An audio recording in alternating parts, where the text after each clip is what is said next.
Hi hello namaste welcome to Telugu one this is Divyasri. నిన్న YouTube ఛానల్లో తెలుగోడు అనే ఒక పొలిటికల్ మూవీ రిలీజ్ అవ్వడం జరిగింది. సో సినిమా గురించి మాట్లాడడానికి ఆ మూవీ డైరెక్టర్ అయినటువంటి డాక్టర్ వెంకీ మెడసాని గారు ప్రజెంట్ మనతో ఉన్నారు. ఆయనతో మాట్లాడి చాలా చాలా విషయాలు తెలుసుకుందాం. హలో సార్, నమస్తే. నమస్తే అండి. ఎలా ఉన్నారు సార్? బాగున్నానండి, మీరు ఎలా ఉన్నారు? నేను చాలా బాగున్నాను sir, thank you so much. Sir me movie చూశాను, టీజర్ చూశాను, నిజంగా చాలా బాగుంది. అంటే అసలు ఎటువంటి ఎక్స్పీరియన్స్ లేని వాళ్ళు ఇలాంటి ఒక మూవీ చేశారంటే నిజంగా చాలా గొప్ప విషయం అని చెప్పాలి. అసలు మీకు ఎలాంటి ఎక్స్పీరియన్స్ లేకుండా ఇంత మంచి అవుట్పుట్ ఎలా తీసుకురాగలిగారు సార్? నాకు దీని ముందు ఎక్స్పీరియన్స్ ఏం లేదు, ఒక షార్ట్ ఫిల్మ్ కూడా తీయలేదు. కానీ నాకు ఎక్స్పీరియన్స్ లేకపోయినా క్రియేటివ్ థింగ్స్ పట్ల ఆసక్తి చిన్నప్పటి నుంచి ఉండేది. నాకు ఓన్ ఆర్ట్ గ్యాలరీ ఉంది, నేను బొమ్మలు ఎక్కువ గీస్తాను. ఓకే. సో 8 నెలల క్రితం మాకు ఆలోచన వచ్చింది సినిమా తీద్దామని. ఓకే, 8 నెలల క్రితం. 8 నెలల క్రితం. ఓకే. సో ఒక మూవీ ఒక లైన్ అనుకోవడం జరిగింది. సో నాకేం తెలియదు కాబట్టి, ముందు ఎక్స్పోజర్ లేదు కాబట్టి నేను ఒక టీమ్ని హైర్ చేసుకున్నాను. ఆఫీస్లోనే వాళ్ళకి ఒక క్యాబిన్స్ ఇచ్చి గ్రౌండ్ వర్క్ అనేది స్టార్ట్ చేయడం జరిగింది. ఫస్ట్ స్క్రిప్ట్ ఎలా ఉండాలి, ప్రాపర్ స్క్రిప్ట్ వచ్చిన తర్వాత దాన్ని తెరకెక్కించే విధానంలో భాగంగా ఆ స్క్రిప్ట్ డెవలప్మెంట్ హిట్ ఫార్మ్లా ఉండేలాగా ఒక స్క్రిప్ట్ తయారు చేసుకోవడం. నేను బేసిక్గా ఆర్టిస్ట్ అవడం వల్ల నా మొత్తం సినిమాని నేను బొమ్మల రూపంలో గీసుకున్నాను. స్టోరీ బోర్డ్ ఏదైతే ఉందో, ఓకే, అంటే రాయడం కాకుండా బొమ్మలు గీసుకున్నాను. బొమ్మల రూపంలో ప్రతి ఫ్రేమ్ టు ఫ్రేమ్ నేను బొమ్మల రూపంలో గీసి ముందే ఒక సినిమాని ఒక మోడల్ తయారు చేశాను. ఓకే. ఈచ్ సీన్కి నేను ఒక సపరేట్ బుక్ కూడా రాసుకున్నాను. నా దాంట్లో 70 సీన్లు ఉంటాయి, 75 సీన్స్ అన్నీ ఉంటాయి. ఒక్కొక్క సీన్కి ఒక సపరేట్ బుక్లా తయారు చేసుకున్నాను. దాంట్లో ఆర్టిస్ట్ ఎక్స్ప్రెషన్స్ ఎలా ఉండాలి, డైలాగ్ ఎలా ఉండాలి, కాస్ట్యూమ్స్ ఏ ఉండాలి, ఆర్ట్ వర్క్ ఏముండాలి, ఆ కెమెరా మూమెంట్స్ ఎలా ఉండాలి, దానికి మ్యూజిక్ రెఫరెన్స్ ఏ ఉండాలి, దానికి రెఫరల్ సీన్స్ ఏంటి. సో అలా ప్రతి సీన్కి నా దగ్గర ఒక సపరేట్ బుక్ ఉండేది. అంత వర్క్ చేయడం జరిగింది. సో దానివల్ల ఏంటంటే సెట్స్లోకి వెళ్ళినప్పుడు నాకు ఏం తీయాలి అనే దాని పట్ల ముందే నేను ఫుల్ క్లారిటీ తెచ్చుకున్నారు. సో అండ్ మూవీ ఎలా ఉండబోతుంది అనేది నేను బొమ్మల రూపంలో కానీ ఇమాజినేషన్ ద్వారా కానీ బిఫోర్ ప్రొడక్షన్లోకి వెళ్ళక ముందే చాలా గ్రౌండ్ వర్క్ చేశాం. ఓకే. సో నాకు మొదటి నుంచి కొంచెం కాన్ఫిడెంట్గా ఉండేది, ఈ కాన్సెప్ట్ వర్కౌట్ అవ్వగలదు, పబ్లిక్కి నచ్చుతుంది అని అనిపించేది. సో అనుకున్నట్టుగానే ఈరోజు చాలా మంచి అవుట్పుట్ వచ్చింది, చాలా హ్యాపీగా ఉంది. ఓకే. సో అవుట్పుట్ చూసాక మీకు ఎవరైనా కాల్ చేయడం జరిగిందా? చాలా మంది చేశారండి. ఓకే. మీకు అంటే నార్మల్గా సినిమా ఫీల్డ్లో తెలిసిన వాళ్ళు ఎవరైనా ఉన్నారా? బేసిక్గా నేను ఉండేది హాస్పిటల్ ఫీల్డ్, అంటే స్కిన్ అండ్ హెయిర్ కాబట్టి బోర్డు మంది నా పేషెంట్స్, నా దగ్గరకు వచ్చే క్లయింట్స్ కానీ పేషెంట్స్ కానీ చాలా మంది సినిమా ఇండస్ట్రీ నుంచే వస్తారు. ఎందుకంటే మెయింటెనెన్స్ ప్రజెంటేషన్ వాళ్ళకి కంపల్సరీ కాబట్టి. దాని ద్వారా నాకు సినిమా ఫీల్డ్కి సంబంధించిన వాళ్ళు ఫ్రెండ్స్ చాలా మంది ఉన్నారు. ఓకే. అది కూడా నాకు చాలా వరకు హెల్ప్ అయింది. Okay okay. అంటే ఫస్ట్ మీకు ఈ ఆలోచన వచ్చినప్పుడు మీరు ఎవరితో షేర్ చేసుకున్నారు? అంటే నేను ఇలా ఒక సినిమా తీద్దాం అనుకుంటున్నాను, ఈ కైండ్ ఆఫ్ స్టోరీ నా మైండ్లో ఉంది అన్న పాయింట్ ఎవరితో షేర్ చేసుకున్నారు? ఫస్ట్ ఏ ఐడియా వచ్చినా సరే నేను చెప్పేది మా ఇంట్లో మా చెల్లెళ్ళకి చెప్తాను. ఓకే. దాని తర్వాత మా ఫ్రెండ్స్ కొంతమంది ఉన్నారు, మా ఫ్రెండ్స్కి చెప్తాను.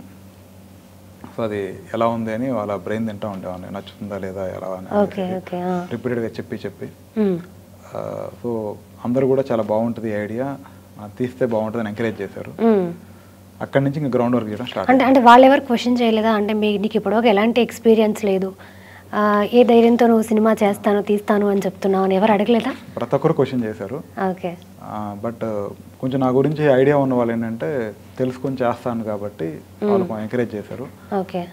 ఈ మోస్ట్ ఆఫ్ ద పీపుల్ మాత్రం మనకు తెలియదు కదా, మనం ఎలా చేస్తాం డౌట్ సహజమే కదండి. ఇప్పుడు నాకు ఏం తెలియకుండా సినిమా చేస్తా అంటే ఎవరైనా డౌట్ పడతారు.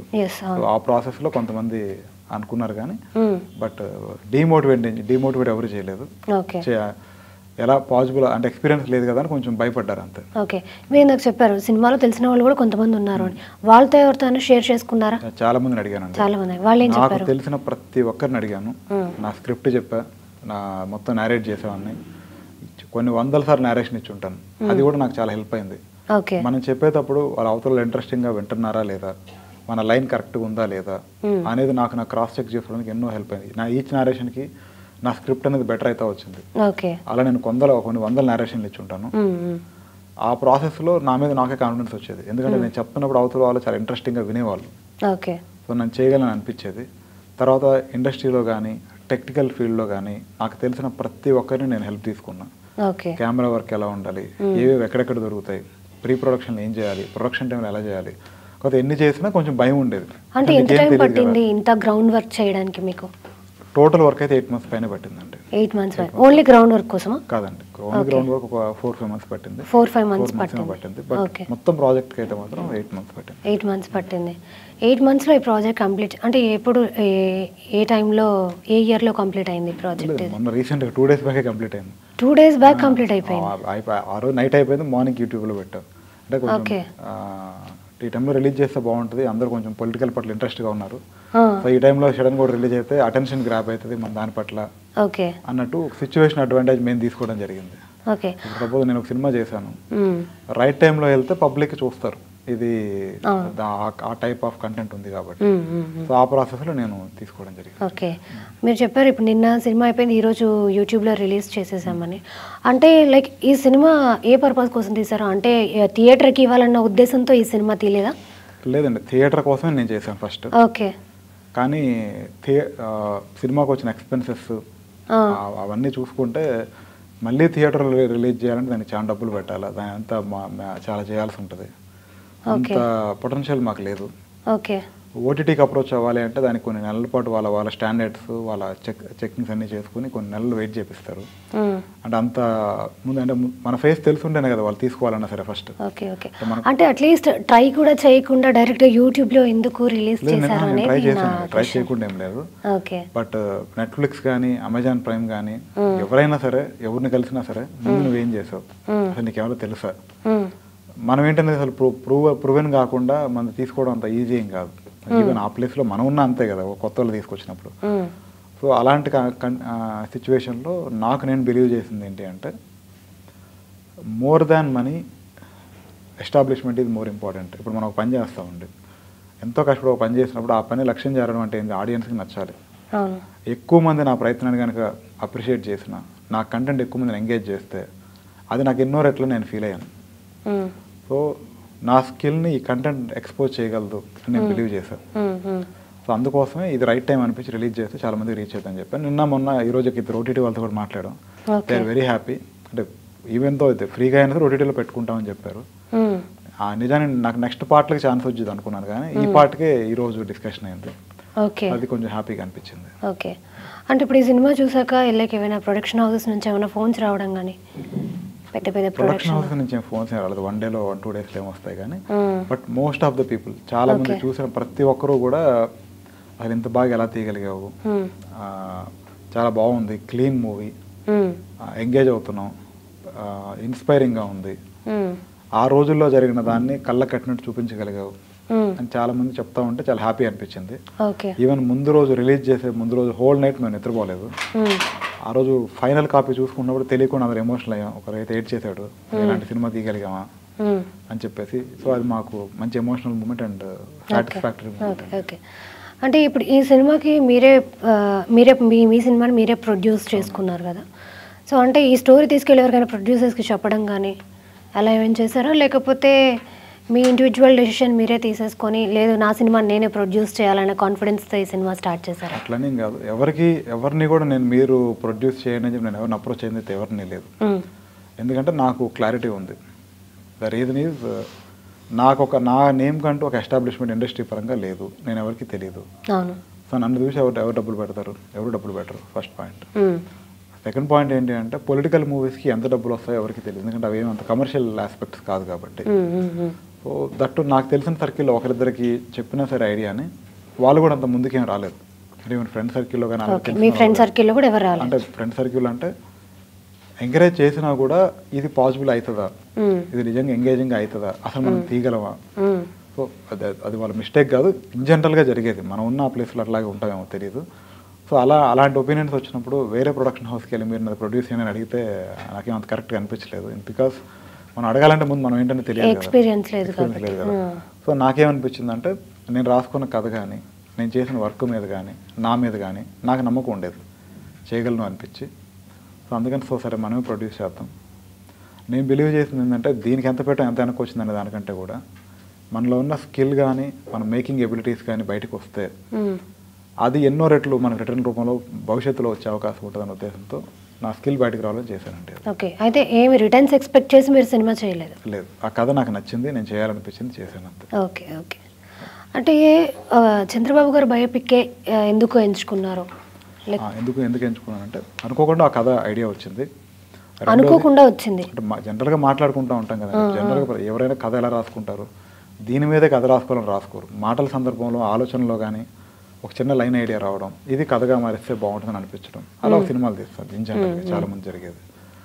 సో చంద్రబాబు గారు జైలుకి వెళ్ళిన టైంలో ఫ్రెండ్స్ అందరం కూర్చొని మాట్లాడుకుంటా కానీ డిస్కషన్స్లో కానీ ఇలా మల్టిపుల్ థింగ్స్లో ఒక మాటల సందర్భంలో ఒక చిన్న ఆలోచన వచ్చింది, ఇలా ఉంటే సినిమా ఎలా ఉంటుంది అనేది. ఒక చిన్న సినిమా అంటే అప్పట్లో మల్టిపుల్ సినిమాలు పొలిటికల్ మూవీస్ వస్తూ ఉంటాయి, అనౌన్స్మెంట్స్ వస్తే ఇలాంటి సినిమా చేస్తే ఎలా ఉంటుంది అని ఒక చిన్న ఐడియా వచ్చింది. ఎందుకు అంటే చంద్రబాబు గారి కథ ఎందుకు అంటే మనం ఒక కథ చెప్పేటప్పుడు ఎంత పెద్దవాళ్ళ కథ చెప్తున్నాం అనే దానికంటే కూడా ఎంత ఇంట్రెస్టింగ్గా చెప్తున్నాం అనేది ఆబ్వియస్లీ. ఇప్పుడు నేమ్ కంటే కూడా మనం చెప్పే కథ ఎంగేజ్ చేయాలి ఆబ్వియస్లీ ఆడియన్స్. సో చంద్రబాబు గారి కథలో ఏంటంటే చాలా లేయర్స్ ఎక్కువ ఉంటాయి. ఓడిపోయారు, గెలిచారు, ప్రయత్నం చేస్తూనే ఉంటారు, చాలా అవమానాలు ఉంటాయి, చాలా కీర్తి ప్రతిష్టలు ఉంటాయి, చాలా సుదీర్ఘ రాజకీయ జీవితం. సో ఏ నాయకుడికి లేనన్ని లేయర్స్ అనేవి అప్ అండ్ డౌన్స్ అనేవి ఆయన జీవితంలో ఉంటాయి. ఒక ఆడియన్స్ ఎంగేజ్ చేయాలంటే మల్టిపుల్ థింగ్స్ ఉండాలి సినిమాలో. సో ఆయన కథ ఇంట్రెస్టింగ్గా ఉంటుంది, పబ్లిక్కి తెలియజేయగలిగితే అని నాకు అనిపించింది. సో అందుకని నేను చేశానండి. ఓకే, మీరు బేసికలీ ఫ్రమ్ ఎక్కడి నుంచి సార్? ఏమండి మీ హోమ్ టౌన్? మాది ప్రకాశం జిల్లా అండి, ప్రకాశం జిల్లా. ఓకే. సో హైదరాబాద్ వచ్చి సెటిల్ అయ్యి 7 to 8 years అవుతుంది. 7 to 8 years అవుతుంది. నా ఓన్ హాస్పిటల్ ఉంది, ప్రాక్టీస్ ఇస్ గుడ్, ఇది నేపథ్యం. ఓకే, అంటే ఒక డాక్టర్ అయ్యి ఉండి లైక్ అంటే ఇప్పుడు ఒక సినిమా తీయాలంటే వాళ్ళకు ఒక ఆ సినిమా మీద ప్యాషన్, ఆ ఇష్టము అది ఉంటేనే దానికోసం అంత కష్టపడగలరు. మీరు ఒక డాక్టర్ అయ్యి ఉండి సినిమా తీయడానికి రీజన్ ఏంటంటే ఏం చెప్తారు? సినిమా తీయాలని తీయలేదండి నేను, క్రియేటివ్ థింగ్స్ ఏదైనా నాకు ఇష్టం, నాకు అది చేయాలని అనిపిస్తే చేసేస్తాను మొదటి నుంచి అంతే. ఇప్పుడు నాకు ఒక బొమ్మలు అంటే చాలా ఇష్టం అండి, నాకు ప్రాణం. నాకు నా హాస్పిటల్, నా బొమ్మలు, ఇవి రెండే నాకు లోకం అనమాట. క్రియేటివ్గా ఏదైనా అనిపించినా సరే చేసేయాలని అనిపిస్తుంది. సో నేను అనుకున్నప్పుడు ఇది బాగుంటుందని నాకు అనిపించింది, ఆ సాటిస్ఫాక్షన్ కోసమే చేశాను, ఇంకా ఇంకేది లేదు ఇందులో. ఓకే, సో మీరు సినిమా తీయాలి అన్న సాటిస్ఫాక్షన్తో సినిమా చేశారు అంతేనండి. ఓకే ఓకే, సింపుల్ అండి. ఇప్పుడు క్రియేటివ్ ఫీల్డ్లో ఉన్నప్పుడు మీరు సపోజ్ ఇంటర్వ్యూలు చేస్తూ ఉన్నారు, అవును, మీరు చేసేవి నలుగురికి రీచ్ అయ్యి ఇవి చాలా బాగా అడుగుతారు అనిపిస్తే మీరు సంపాదించడానికంటే that is more precious appreciation అనేది ఎవరైనా సరే. అలాగే బొమ్మ గీసిన ఏదైనా చేసినా సరే దాన్ని చూసి చాలామంది చాలా బాగుంది అంటే మనకు చాలా హ్యాపీ అనిపిస్తుంది. సేమ్ ఇందులో కూడా నాకు అనిపించింది, చాలా మంచి ఐడియా వచ్చింది, ఈ ఐడియా కనుక పబ్లిక్ రీచ్ అయితే చాలా బాగుంటుంది అని అనిపించింది. ఆ చిన్న దానికోసం చేశానండి అంతే. ఓకే, అంటే ఇది అంటే చంద్రబాబు గారి బయోపిక్ ఎందుకు తీసుకున్నారు? చెప్పాను కదా, ఆ రోజు మేము అనుకునే మాటల సందర్భంలో ఒక చిన్న ఐడియా వచ్చింది, తర్వాత దాని గురించి కొంత ఆలోచించి చూస్తే ఇది పబ్లిక్ని ఎంగేజ్ చేయగలదని నాకు అనిపించింది. అందుకని ఎండ్ ఆఫ్ ది డే మన సినిమా చూస్తే పబ్లిక్ని ఎంగేజ్ చేయడానికి అవసరమైన కంటెంట్ ఉండాలి. సో నాకు ఆయన కంటెంట్లో పబ్లిక్ని ఎంగేజ్ చేయగలిగిన కాన్సెప్ట్లు కనిపించినాయి. అదొక కథగా రాసి చూసామండి, దానిపైన ఒక 50 హిట్ సినిమాలు రాసాం. అంటే సపోజ్ 666, ఆ లైన్ ఎలా ఉంది, ఎక్కడ స్టార్ట్ అయింది, ఎక్కడ ఎండ్ అయింది, ఆ ఎమోషన్స్ ఎలా ఉన్నాయి, జనతా గ్యారేజ్ లేదంటే భరత్, ఇలా ఇలాంటి సినిమాలు ఒక 50 రాశానండి ఆ లైన్. దాని కింద నా సినిమా స్టోరీ రాశాను.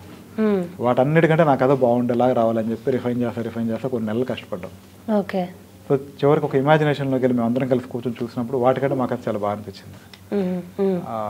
మళ్ళీ కాంట్రవర్సీస్ లేవు, ఫన్ ఉంది, ఎమోషన్స్ ఉన్నాయి, ఇన్స్పైరింగ్ జర్నీలా అనిపించింది. సో ఇది బాగుంటుంది అనిపించి స్టార్ట్ చేసామండి. ఓకే, సో అసలు సినిమాలో ఒక విలన్ క్యారెక్టర్ అనేది లేదు, ఏమీ లేదు, అంటే చాలా నీట్గా స్లోగా ప్రతి ఒక్క ఎమోషన్ అర్థమయ్యేలాగా మీరు సినిమా తీశారు. అంటే ఈ సినిమా బయట జనాలకు వచ్చే డౌట్ ఏంటంటే ఈ ఎలక్షన్స్ టైంలో అంటే చంద్రబాబు గారిని చాలా ఇదిగా అంటే ఆ క్యారెక్టర్ చాలా జనాలకి ఎక్కేలాగా తీశారనమాట మీరు. బయట వినిపించే క్వశ్చన్ ఏంటంటే ఈ టైంలో ఈ సినిమా రిలీజ్ చేయడానికి ఎవరైనా డబ్బులు ఇచ్చి ఈ సినిమా తీయించారా, తెలుగుదేశం పార్టీ వాళ్ళు డైరెక్టర్ గారికి డబ్బులు ఇచ్చి ఈ సినిమా తీయించారా అనే క్వశ్చన్ ఆబ్వియస్లీ రేజ్ అవుతుంది. దానికి మీ ఆన్సర్ ఏంటి? మీరే సీఎం అనుకోండి, నేను ఎవరో నాకు నా ముఖానికి నా ఫేస్కి ఒక వాల్యూ లేదు, ఒక పేరు కూడా ఎవరికి తెలియదు, నేను వచ్చి సినిమా చేస్తే నాకు డబ్బులు ఇస్తారా? మీకు ఎవరు, వాళ్ళ సినిమా ఫ్యామిలీ అండి, ఇండస్ట్రీలో one of the best cinema NT Rama Rao గారు, బాలకృష్ణ గారు, వాళ్ళ సినిమా తీపించుకోవాలి అంటే పేరున్న డైరెక్టర్లకు అట్లీస్ట్ అనుభవం ఉన్న వాళ్ళకి వచ్చి సినిమా తీసుకుంటారు. ఒక షార్ట్ ఫిలిం కూడా తీయకుండా అసలు ఎవరికి పేరు తెలియదు నాకెందుకు డబ్బులు ఇస్తారు, ఇవ్వాల్సిన అవసరం కూడా ఏముంటుంది. సో ఇది ఓన్లీ థింగ్ ఏంటంటే నేను ఒకటి అనుకుని తీర్తే బాగుంటుందని అనుకున్నాను. ఈ టైంలో కొంచెం పొలిటికల్ హీట్ ఉంది, ఎలాగో ఈ టైంలో సినిమా అందరూ అట్లీస్ట్ చూస్తారు, చూసినప్పుడు నా స్కిల్ తెలుస్తుంది కదా అని చేశానండి, అంతే. That is my advantage. So మీరు చంద్రబాబు గారి గురించి చాలా గ్రౌండ్ వర్క్ చేశారు. అది సినిమాలో మీరు పెట్టిన డైలాగ్స్ కావచ్చు, లేకపోతే సీన్ టు సీన్ అది మాకు అర్థం అవుతుంది. అంటే మీరు గ్రౌండ్ వర్క్ చేసినప్పుడు మీకు తెలిసిన కొత్త విషయాలు ఏమైనా, ఇంట్రెస్టింగ్ విషయాలు ఏమైనా తెలుసా? ఉన్నాయండి అసలు, ఒకటి కాదు. అంటే ఆయన చాలా గొప్ప లీడర్ అండి. అంటే మనందరం జనరల్గా ఏంటంటే మీడియా పరంగా కానీ రకరకాలుగా ఏంటంటే మనం ఒక రెగ్యులర్ ఒక ఒపీనియన్ నార్మల్గా వచ్చేస్తుంది. కానీ ఆయన గురించి తెలుసుకునే ప్రాసెస్లో నేను తెలుసుకున్న విషయాలనేవి నన్ను చాలా ఆశ్చర్యపరిచినాయి. మనం రెగ్యులర్గా ఫీల్ అయ్యే చాలా విషయాలు మనకు తెలియదు. ఇప్పుడు మనం గ్యాస్ వాడతాం కదండి ప్రతిరోజు. ఆయన సీఎం అయ్యేంత వరకు గ్యాస్ సిలిండర్ అనేది ఎక్కడి వరకు ఇవ్వాలంటే మున్సిపల్ లెవెల్ వరకు ఇవ్వాలి. ఒక పల్లెటూరు గ్యాస్ ఇవ్వడానికి లేదు, అది నేషనల్ పాలసీ. మీది ఎక్కడండి, ఏ ఊరు? మాది హైదరాబాద్. జనరల్గా ఏంటంటే సిటీ దాటితే మండలం, మున్సిపాలిటీ లెవెల్స్ ఉంటాయి. ఆ మున్సిపల్ లెవెల్ వరకు, అంటే మీరు ఎందుకు అడిగానంటే మీకు ఒక ఐడియా వస్తుంది, మీకు ఐడియా ఉందా లేదా. మున్సిపల్ లెవెల్ ఉన్న సిటీస్ వరకే గ్యాస్ సిలిండర్ ఇవ్వాలి అని ఒక రూల్ ఉండేది. ఈయన ఇండియాలోనే ఫస్ట్ టైం దాన్ని బ్రేక్ చేసి పల్లెటూరికి కూడా గ్యాస్ సిలిండర్ పట్టుకెళ్ళారు దీపం పథకం ద్వారా. దాని తర్వాతే మిగతా అన్ని స్టేట్స్ దాన్ని ఫాలో అవడం స్టార్ట్ చేసినాయి. నాట్ ఓన్లీ అదే, ఇప్పుడు హైదరాబాద్ ఉంది, హైదరాబాద్లో ఈ రోడ్స్ ఎలా ఉన్నాయంటే రీజన్ ఆయన. ఇప్పుడు మనం రెగ్యులర్గా నేషనల్ హైవేస్ అనేవి వెళ్తూ ఉంటాం, కానీ ఇండియాలో అసలు ఫస్ట్ నేషనల్ హైవే రావడానికి కారకుడు ఆయనే. చాలామంది అంటే ఎవరికి తెలియదా అనుకుంటారు, నిజంగానే ఆయనే. ఆయన మలేషియా వెళ్ళి అక్కడ చూసి ఇక్కడికి ఇండియాకి వచ్చి వాజ్పేయి గారికి ఆ మోడల్ అది అని చేసి చెప్పి ఫస్ట్ దానికి ప్రపోజల్ పెట్టింది ఆయన. ఎందుకంటే ఆయన ఇప్పుడు కూడా ఇన్ఫ్రాస్ట్రక్చరు, రవాణా వ్యవస్థ, దేశాన్ని ముందుకు పట్టుకెళ్తే నమ్మేవాడు. ప్రతి రిఫార్మ్స్ అంటే రూపాయి పెట్టకుండా డబ్బులు సంపాదించాలా, నాలెడ్జ్ ఎకానమీ, తెలివితో డబ్బులు సంపాదించాలా, ఇలా. ఎందుకంటే మనది పూర్ స్టేట్. అంటే అప్పట్లో ఈ రోజంటే ఇంత డబ్బులు వస్తున్నాయి కానీ ఒకప్పుడు అంత డబ్బులు లేవు. రూపాయి పట్టుకుని డబ్బులు ఎలా సంపాదించాలి, నాలెడ్జ్ ఎకానమీ ఎలా చేయాలి, దానికి ఆయన బ్యాక్ బోన్ కింద ఎడ్యుకేషన్ నమ్మేవాడు. చదువు ఉంటే ఆ చదువుతో తెలివితో డబ్బులు సంపాదించవచ్చు. ఇలా మనకేమీ లేని స్టేజ్ నుంచి మనం ఎలా వెళ్ళాలి, మన తెలుగు వాళ్ళు ముందుకు ఎలా వెళ్ళాలి అన్న తపన అనేది ఆయన చేసిన పనుల్లో నాకు అర్థమైందండి. అందుకే నా సినిమాకి తెలుగు అని టైటిల్ పెట్టింది. ముందు నేను అనుకున్న టైటిల్ బాబు. తర్వాత తెలుగు అని టైటిల్ ఎందుకు మార్చాల్సి వచ్చింది? తెలుగు అనే టైటిల్ ఎవరైనా సజెస్ట్ చేశారా, లేకపోతే ఎవరైనా సజెస్ట్ చేశారా తెలుగు అని టైటిల్ పెట్టమని? నాకు నేనుగా తెలుసుకుంది ఏంటంటే ఆయన గురించి చేసిన గ్రౌండ్ వర్క్లో ఆయన ఎప్పుడు ఏంటంటే తెలుగు వాళ్ళని ప్రపంచంలో బెస్ట్ కమ్యూనిటీ కింద ఉంచాలని ప్రయత్నం చేసేవాడు. ఇప్పుడు మనం న్యూస్లో చూస్తుంటే వాళ్ళు టాప్ రిచెస్ట్ పీపుల్లో జుకర్బర్గ్, బిల్ గేట్స్ కానీ, లారీ పేజ్ అని చెప్పి గూగుల్ కనిపెట్టిన వీళ్ళు గారు, వీళ్ళందరూ ఉంటారు. టాప్ రిచెస్ట్ ధనవంతులు ఎక్కువ మంది ఏంటంటే జూయిష్ అనే కమ్యూనిటీ నుంచి ఉంటారనమాట. ఆ కమ్యూనిటీ వాళ్ళే ఎందుకు డబ్బు ఉన్న వాళ్ళు ఉంటారు అంటే ఆ కమ్యూనిటీలో పుట్టడం వాళ్ళు ఉండరు, వాళ్ళకి అక్కడ ఉన్న ఆపర్చునిటీస్ అక్కడ ఎక్కువ ఉన్నాయి. ఈయనేం భావించేవాళ్ళంటే అలాంటి ఆపర్చునిటీస్ మన తెలుగు వాళ్ళకి ఇస్తే వాళ్ళని మించి మన తెలుగు వాళ్ళు అవుతారు కదా అని అనుకునేవాడు. అలా తెలుగు వాళ్ళని నెంబర్ 1గా ఉంచాలి ఏ రోజుకైనా అని ఆయన ప్రయత్నం చేసి ఆ ప్రయత్నం ఆయన చాలా సక్సెస్ అయ్యారు. ఎలా అంటే highest number of IT employers Telugu వాళ్ళే ఉంటారు ఆల్ ఓవర్ ఇండియా చూసుకున్నాం. ఎన్ఆర్ఐస్ చూసుకున్నా సరే తెలుగు వాళ్ళు ఎక్కువ ఉంటారు. వీటన్నిటికీ బ్యాక్గ్రౌండ్ ఫ్యాక్టర్ అంటే ఆయనే మన అడుగులు ప్రపంచం అంతా వెళ్ళడానికి. మన సక్సెస్ ఆయన చూసుకున్నాడు. అందుకని తెలుగోడు అనే టైటిల్ ఆయనకి కరెక్ట్ అని చెప్పి ప్రపంచంపై తెలుగోడు సంతకం అనేది క్యాప్షన్ కింద తీసుకుని ఆయన మీద సిరీస్ ఆఫ్ ప్లాన్ చేసుకోవడం జరిగింది. ఓకే, అంటే ఇప్పుడు ఈ ఎలక్షన్ టైంలో ఈ సినిమా రిలీజ్ చేయాలనే చేశారా లేకపోతే? లేదండి, అంటే ముందు ప్లాన్ ఏం లేదు. ఫస్ట్ పార్ట్ ఎప్పుడూ అయిపోవాలి, ఎప్పుడు యాక్చువల్లీ చాలా ముందే రిలీజ్ కావాలి. మాకున్న ప్రాసెస్లో కొంచెం లేట్ అయింది, అంటే అంత ఫైనాన్షియల్ రిసోర్సెస్ లేక మాకు ఇబ్బంది అయ్యి గ్యాదర్ చేసుకుంటా చేస్తా. సో నేను ఎందుకు రిలీజ్ చేశాను అంటే ఈ టైం కొంచెం ఇప్పుడు దసరా టైంలో కొన్ని సినిమాలు రిలీజ్ చేస్తాను, సంక్రాంతిలో ఎందుకు సినిమాలు చూసే ఆసక్తి పీపుల్కి ఉంటుంది కాబట్టి, ఖాళీ టైం ఉంటుంది కాబట్టి. జనరల్గా ఎలక్షన్ టైంలో ఏంటి కొద్దిగా పొలిటికల్ ఇంట్రెస్ట్ ఉంటుంది కాబట్టి దానికి సంబంధించి ఏదైనా కంటెంట్ వచ్చినా బాగా చూస్తూ ఉంటారు. సో నేను ఈ టైంలో నాది రిలీజ్ చేస్తే బెటర్ అని చెప్పి నేను రిలీజ్ చేశాను. ఓకే, అంటే ఇప్పుడు సినిమాకి రీచ్ వస్తుందని చేశారా లేకపోతే చంద్రబాబు గారు అందరి మైండ్లో కొంచెం పాజిటివ్ వస్తుందని? రీచ్ గురించి చేశాను. రీచ్ గురించే చేశారు. ఇప్పుడు ఆబ్వియస్లీ మీరు నన్ను అడుగుతున్నాడు, దాని అర్థం ఏంటి? ఆ సినిమా మీరు ఇటంలో చూడబట్టే కదా, లేదంటే చూడరు కదా. అది నేనే సిచ్యువేషన్ అడ్వాంటేజ్గా తీసుకుని నా సినిమా రిలీజ్ చేశానండి. ఓకే. సో ఈ సినిమా చూసాక ఆపోజిషన్ పార్టీస్ నుంచి ఏమైనా కాల్స్ రావడం కానీ? ఎందుకు వస్తాయండి అపోజిషన్ పార్టీ కాదు, నేనేమన్నా వాళ్ళు ఎవరైనా ఏమన్నా అంటే కదా. నా సినిమాలో మీకు ఎక్కడైనా అపోజిషన్ కనిపించిందా? ఎక్కడ లేదు. క్రిటిసిజం ఏమైనా ఉందా? నా సినిమాలో అపోజిషన్ ఉండదు, గొడవలు ఉండవు, ఎలక్షన్స్ ఉండవు, పార్టీ జెండాలు ఉండవు. నా సినిమా అనేది ఒక క్లీన్ ఎమోషనల్ స్టోరీ. అది పల్లెటూరులో జరిగిన ఒక చిన్న కథకి చంద్రబాబు నాయుడు గారికి లింక్ ఏంటనే కథ నా కథ. దానికి దీనికి సంబంధమే లేదండి. ఓకే. ఇంకా ఫైనల్గా సినిమా గురించి ఇంకేం చెప్పాలనుకుంటున్నారా జనాలకి? ఇది రాజకీయ నాయకుడు కథేనండి, కానీ ఆ రాజకీయాలను పక్కన పెట్టి చూస్తే మన తెలుగు వాళ్ళ తలరాతను మార్చిన కథ, రేపటి తరానికి చేరాల్సిన కథ. పొలిటికల్ సినిమా కదా, పన్ను ఉండదేమని అనుకోవద్దు. ప్రతి ఒక్కరు నవ్వుకుంటారు సినిమా చూసి, ప్రతి ఒక్కరు బాధపడతారు, మన మనసును తాకే కథ. 20 ఏళ్ల క్రితం వెనక్కి మిమ్మల్ని అందరినీ తీసుకెళ్లే కదా, ఎలాంటి ప్రయత్నం కూడా చేయవచ్చా అనేలా మీకు మీ మనసుని టచ్ చేసే కదా. ఓకే. ఇప్పటివరకు ఆల్మోస్ట్ ఈ సినిమా తర్వాత నాకు వచ్చిన అప్రిషియేషన్స్ పని కష్టం మొత్తం మర్చిపోయేలా చేసే, అది ఎన్నో రెట్లు ఎక్కువ నేను ఖర్చు పెట్టిన దానికంటే. సో ఖచ్చితంగా మీరు అందరూ ఎంజాయ్ చేస్తారు ఈ సినిమా చూస్తారు. సో అండ్ అలాగే ఈ సినిమా పార్ట్స్ వైజ్గా తీస్తున్నారు కదా, సో ఇది ఇప్పుడు ప్రజెంట్ ఫస్ట్ పార్ట్ అయిపోయింది, ఇంకా ఇలా ఎన్ని పార్ట్స్ రాబోతున్నాయి? ఇంకా 9 పార్ట్స్ అంటే. ఇంకా 9 పార్ట్స్ రాబోతున్నాయి. ఓకే. సో అది కూడా మీరే స్క్రీన్ ప్లే, డైరెక్షన్ అన్నీ మీరే చేస్తారా? నేనే చేస్తాను, కాదు అవన్నీ ఓటీటీలో వస్తాయి. ఓకే. ఎందుకంటే ఇది బాగుంది అనుకోండి, నాకు ఇంకొకరు ఆఫర్ ఇస్తారు, లేదంటే నన్ను ఎవరికి తెలియకుండా నన్ను ఎవరు తీసుకోరు కదా. ఇది చూసిన తర్వాత ఒకరిద్దరు ఓటీటీ వాళ్ళు నేను అప్రోచ్ అయితే అప్పుడు వాళ్ళు బాగుందని చెప్పి ఇది ఫ్రీగానే ఇచ్చేస్తాను పెట్టుకోమని చెప్పి నెక్స్ట్ పార్ట్స్కి వాళ్ళు నాకు డబ్బులు ఇస్తారు. సో అంటే మీరు ఈ స్టోరీ లైన్ మీకు వచ్చాక ఎవరైనా ఒక డైరెక్టర్ని పెట్టుకొని లేకపోతే స్క్రీన్ ప్లేకి ఇంకెవరినైనా తీసుకొని ఈ సినిమా చేయాలనే ఆలోచన మీకు రాలేదా? రాలేదండి, ఎందుకంటే నేను రాసుకున్న కథ మీద నాకు ఫుల్ నమ్మకం ఉన్నది. నా కథ నాది కదా, నేను ఎలా చూపించాలి, నా మైండ్లో ఏముందనేది నాకే తెలుస్తుంది. దట్టు ఫ్రమ్ ద బిగినింగ్ నుంచి కూడా నేను ఇండివిజువల్గా వర్క్స్ ఏదైనా సరే బాగా చేసుకోగలడం అలవాటు నాకు. అది నాకు ఎక్కడ నాకు కష్టం అనిపించలేదు, అది ఇంకా నాకు కంఫర్ట్గా అనిపించింది. ఓకే. అండ్ ఇంకా కాస్టింగ్ చూసుకుంటే కనుక నాకు తెలిసి ఇప్పటి వరకు బయట చూసిన వాళ్ళు కానీ తెలిసిన వాళ్ళు కానీ నేను ఇంతవరకు అక్కడ చూసిన సినిమాలో అసలు ఎవరిని బయట చూడలేదు, వేరే సినిమాల్లో ఎక్కడ నటించడం చూడలేదు. అంటే కాస్టింగ్ కూడా అందరూ కొత్త వాళ్ళే. సో వాళ్ళకి యాక్టింగ్ ఎక్స్పీరియన్స్ ఉందా? జూనియర్ ఆర్టిస్టులు ఎక్స్పీరియన్స్ తక్కువేనండి. ఓకే. అంటే బాగా తెలిసిన వాళ్ళని పెట్టుకున్నంత డబ్బులు మా దగ్గర లేవు, మాకు రిటర్న్స్ ఎంత వస్తారో కూడా మాకు తెలియదు. సో కానీ సినిమా మేము తీయాలి, అందుకని మా పరిధిలో మా బడ్జెట్లో వచ్చే ఆర్టిస్టులు చిన్న చిన్న వాళ్ళని తీసుకొని వాళ్ళలో ద బెస్ట్ ఎవరు చేయగలరో చూజ్ చేసుకొని వాళ్ళకి మేము బాగా ట్రైన్ చేసి. సినిమాకి ఆడిషన్స్ కూడా చేశారా? ఆడిషన్స్ చేసాం కానీ అంత అంటే కాస్టింగ్ వాళ్ళ ద్వారా వెళ్ళామండి. కొంచెం తక్కువలో మాకు మినిమల్లో చేసే వాళ్ళని, వాళ్ళలో కొంచెం బెటర్గా చేసే వాళ్ళని సెలెక్ట్ చేసుకొని మాకు నాకు నచ్చిన విధంగా రిహార్సల్ చేయించి తీసుకున్నానండి. ఓకే. వర్క్షాప్ చేశారు ఈ సినిమాకి? చేసాం. ఎన్ని రోజులు చేశారు వర్క్షాప్? 2 days.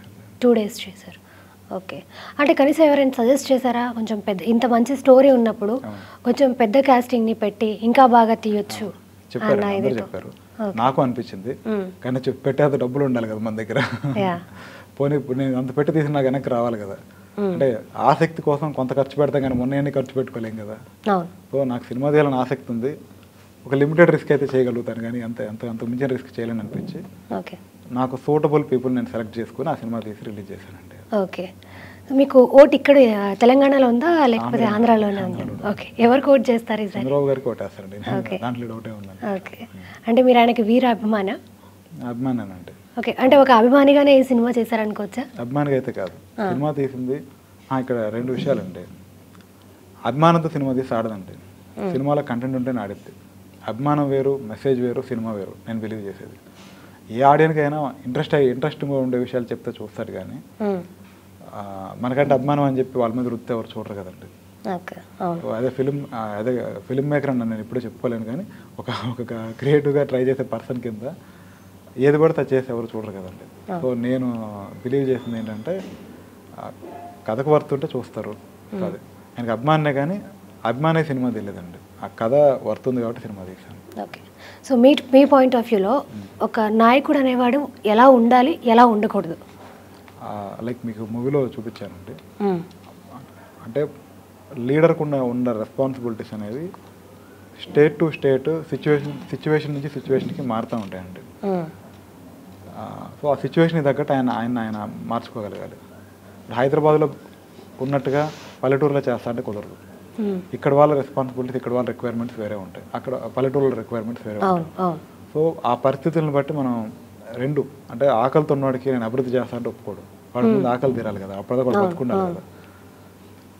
ఓన్లీ నేను నీకు రోజు ఆకలి తీరుస్తూ ఉంటాను, నీకు భవిష్యత్తులో ఇంక ఉద్యోగాలు అక్కర్లేదు, ఏం అక్కర్లేదు అంటే అలా కూడా కుదరదు. ఎందుకంటే వాడు ఫ్యూచర్లో ముందుకెళ్ళాలి కదా. సో కష్టంలో ఉన్నవాడికి ముందు అవసరమో తీరాలా, వాడు భవిష్యత్తు తగిన బాట వేయాలా, ఈ రెండు బ్యాలెన్స్ చేసుకుంటూ ఉండాలి అని నేను బిలీవ్ చేస్తానండి. ఓకే. సో ఇంతకుముందు ఒక 10 years బ్యాక్ చంద్రబాబు గారు సీఎం, ఇప్పుడు జగన్ సీఎం. సో అంటే ఆయన పాలనలో ఈయన పాలనలో మీరు చూసిన డిఫరెన్స్ ఏంటి, మీరు అబ్జర్వ్ చేసింది ఏంటి? నిజాన్ని నాకు పొలిటికల్ ఇంట్రెస్ట్ తక్కువేనండి, అంత ఎక్కువ అబ్జర్వ్ చేయను. నేను అబ్జర్వ్ చేసిన మేజర్ థింగ్ ఏంటంటే ఈ సిచ్యువేషన్ కొంచెం క్యాపిటల్ విషయాలు ఇంకొంచెం ఎక్కువ శ్రద్ధ తీసుకుంటే బాగుండని అనిపించింది అంటే జగన్ గారు. ఓకే. ఎందుకంటే కొంచెం అది గ్రోత్ ఇంజన్ లాంటిది కదా, మేబీ ఆయన ఆలోచన కరెక్ట్ అయి ఉండొచ్చు ఇంకో చోట, అదైనా సరే కొంచెం ఎక్కువ కేర్ తీసుకుంటే బాగుండేది అనిపించిందండి. ఓకే. సో ఈ ఇయర్ ఎవరు గెలవాలని మీరు కోరుకుంటున్నారు? చంద్రబాబు గారు గెలవాలని కోరుకుంటున్నారు. ఓకే. ఓకే. సో ఇంకా జనాలు ఇప్పుడు చూడని వాళ్ళు ఏం ఎక్స్పెక్ట్ చేసి మీ సినిమాని చూడొచ్చు అంటే ఏం చెప్తారు? నా దాంట్లోనంటే మీ సినిమాలో మీరు అసలు ఊహించింది మా సినిమాలో ఉంటుందండి. ఇలా కూడా చంద్రబాబు గారికి అది తీయొచ్చా అనే విధంగా మా సినిమా ఉంటుంది. ఓ అరగంట సేపు నవ్వుకుంటూనే ఉంటారు. చంద్రబాబు గారికి అదిలో ఫన్ ఏంటని ఎలా ఉంటుందంటే మీరు సినిమాలో చూడొచ్చు. ఎమోషన్ ఉంటుంది. ఒక 10 నిమిషాలు కూడా మీరు సినిమా ఆగకుండా సినిమా చూస్తారండి. నా టోటల్ సినిమాలో మీకు నచ్చిన దగ్గర 10 నిమిషాలు సెలెక్ట్ చేసుకోండి, అక్కడి నుంచి మీరు మళ్ళీ కంటిన్యూ చేయాలని మీకే అనిపిస్తుంది. మీరు ఎందా చూసారు కదా, మీకు ఎలా అనిపించింది, కంటిన్యూ చేయాలని అనిపించింది. సో అదే ఫీలింగ్ ప్రతి ఒక్కరికి వచ్చింది. అది నాట్ ఓన్లీ అక్కడే కాదు, టోటల్ సినిమా మీరు ఎక్కడ చూసుకున్నా అలాగే ఉంటుంది. అది నా confidence levels. Okay. Thank you Venky garu. Thank you so much for coming. మీ సినిమాకి ఇంకా మంచి రెస్పాన్స్ రావాలని, మీరు మిగతా పార్ట్స్ కూడా సక్సెస్ఫుల్గా కంప్లీట్ చేయాలని మేము మనస్ఫూర్తిగా కోరుకుంటున్నామండి. Thank you so much.